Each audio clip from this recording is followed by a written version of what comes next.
everybody. Welcome to Lossico's daily thorough news analysis. Today is 23rd July 2020, and let's see what articles are important for today. The first article is titled Set Up a High Court for Puducherry. So here we will talk about the need for a separate high court in the UT of Puducherry. The second article is titled Transforming Higher Education. Here we will talk about what are the expected learning outcomes that we should have from our higher education institutions and how the higher education institutions in our country today stand true to these tests. The third article is called Cheating the Floor Test. It is written by Dushyant Dave, who is a senior advocate in the Supreme Court of India. Here we will talk about the recent upheaval in the state of Rajasthan and whether the concept of floor test has become outdated or whether we need to revisit the concept of floor test. And lastly, news and flash section where we will discuss important news from preliminary exams point of view. Before that, a brief introduction to Lossico's test prep courses. So there are various courses that an aspirant can look up and make use of for their preparations. We have the lot of courses for judiciary test prep. You can get free study material by clicking the download now button here. And we have other test prep courses for CLAT exam, for bar exam, etc. Coming back, the MCQ for today is which schedule of the Constitution talks about anti-defection and in which year it was added to the Constitution. First, 10th Schedule 1980, 10th Schedule 1985, 11th Schedule 1980 or 11th Schedule 1985. Think of your answer and mention it in the comment box and we will consider the same. The descriptive question for today is critically analyze the problem of backlog of cases in Indian judiciary, discuss the solutions for the same and whether setting up of a separate high court for UTs can be a useful step in this direction. Coming back to our topic for today, High Court for Puducherry. Now let's see why this is in news recently. So in 1962, after Puducherry was merged with India, the jurisdiction of Madras High Court was extended to it. So until now, the Madras High Court has a jurisdiction over the Union Territory of Puducherry. However, in 2017, the Puducherry legislature unanimously resolved to have its own high court. That means there was a need felt by the legislature that there should be a separate high court and a resolution was passed with respect to that effect. Now recently, a new cry about the same has come up and even in this year, a demand for a separate high court has been made. So let's see what are the reasons for which a separate high court is needed for Puducherry. Firstly, there will be less financial burden on the region if there is a separate high court. How? So right now, the jurisdiction of Madras High Court is extended over Puducherry.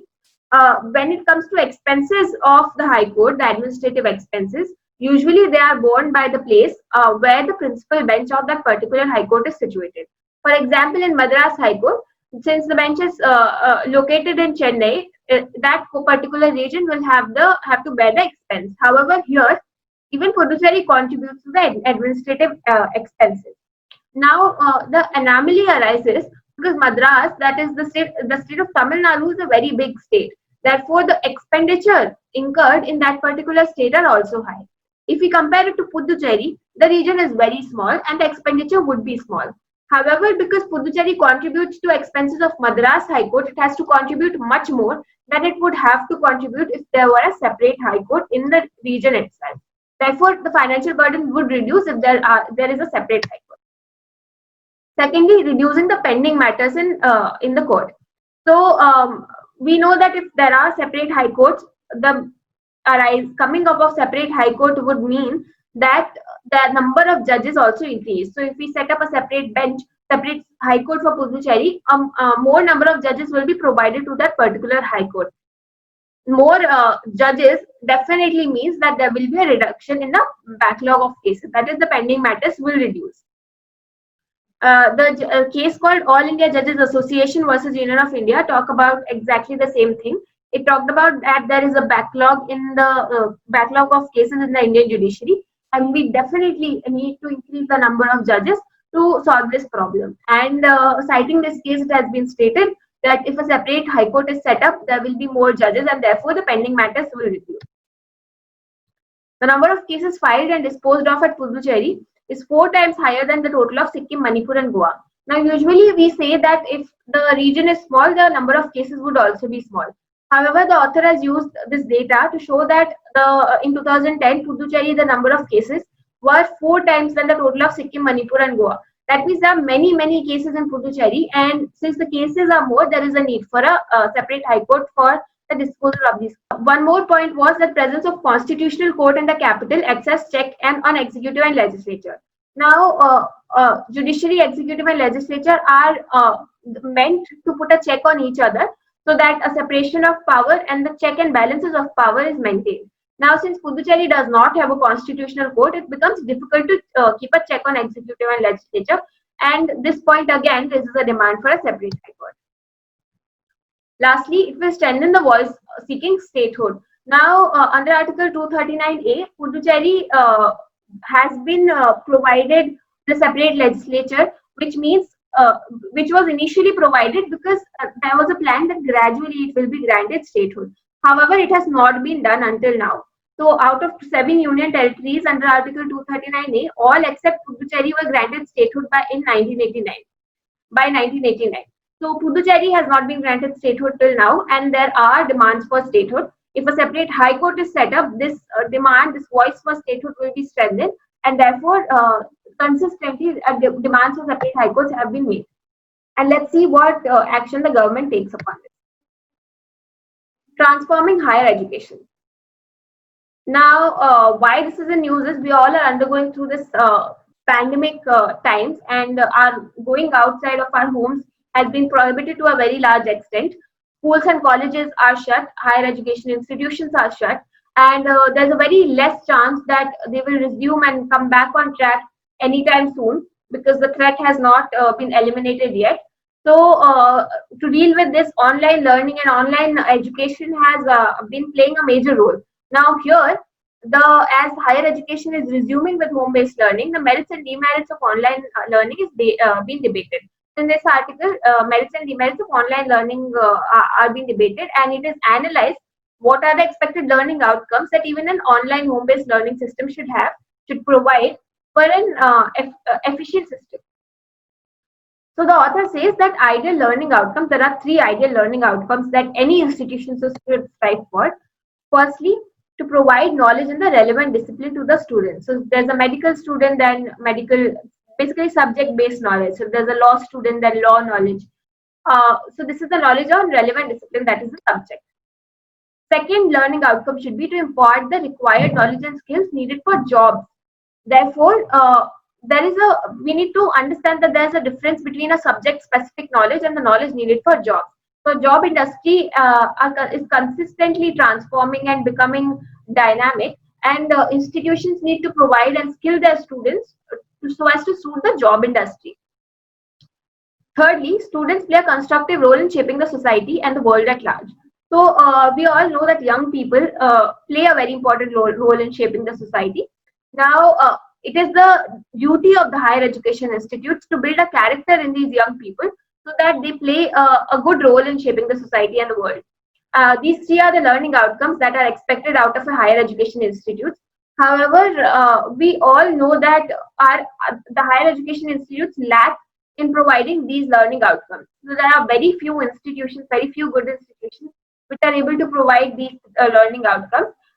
And even then, there are very minuscule portion of students who are themselves very highly motivated who are able to attain these outcomes. So there's a need to bridge the gap, and there's a need for institutions as well as for the learners to bridge the gap and undertake these learning outcomes. Now, the author suggests that the ways through which higher education can be improved. He says that we need to analyze how many Indian higher learning institutions fulfill any or all of the above 3 outcomes. So systematic analysis should take place to understand whether these learning outcomes are being fulfilled. Secondly, the author says reduce the gap between curriculum taught in colleges and actual job requirements. So we all see time and again people come out of the universities and say that they have learned more in jobs than the universities and the 3 or 5 years of the college. Now this has become a very consistently given statement, and therefore we need to bridge the gap and make sure that the actual job requirements, the curriculum taught in colleges and schools suits the actual job requirements, and people are skilled in a way that suits their actual job requirements. And this pandemic provides a very big opportunity for policymakers to take bold steps, to take massive steps in the direction of these learning outcomes. The last article for today is about the floor test, the Rajasthan upheaval. So let's see why this was in news. So recently, the Deputy Chief Minister of Rajasthan, that is Mr. Ex-Deputy Chief Minister now, that is Mr. Sachin Pilot, he was from Congress party and he left the party. Now, this whole term in our constitutional system is called defection, and there is a procedure that is followed once defection takes place. So this procedure is mandated by the Constitution, and this is dealt under Article 191 Clause 2 of the Constitution, which states that the person shall be disqualified from being a member of Legislative Assembly or Legislative Council of a state if he is so disqualified in the 10th schedule. So now this person is disqualified if he is disqualified under 10th schedule. That means it has to be read with 10th schedule. Now let's see what 10th schedule is. 10th schedule states that a member of the House belonging to any political party shall be disqualified from being the member of the House if he has voluntarily given up his membership of such political party. Now, this is exactly what happened with Mr. Sachin Pilot. He voluntarily gave up his membership of the party and therefore he was disqualified from the House. Now, this whole procedure doesn't end here, because once a person is disqualified on the ground of defection, something called a floor test takes place. Now, this floor test has been brought up by the courts and the judgments of our of the Supreme Court. What a floor test is basically it is a procedure to prove the majority in the House. So once this disqualification on the ground of defection takes place, whole procedure takes place where majority of a particular party is ascertained, and the decision of that speaker decision of the Speaker of the House in that particular case is final in this regard. Now the author raises questions of constitutional morality with respect to floor test. So he says constitutional morality or constitutional democracy has been the bedrock of our constitutional system. Time and again, the courts in India have upheld something called constitutional morality, and we all have to stand true to the test of constitutional morality. However, through this process of defection and ultimately through floor test, the constitutional morality is infringed.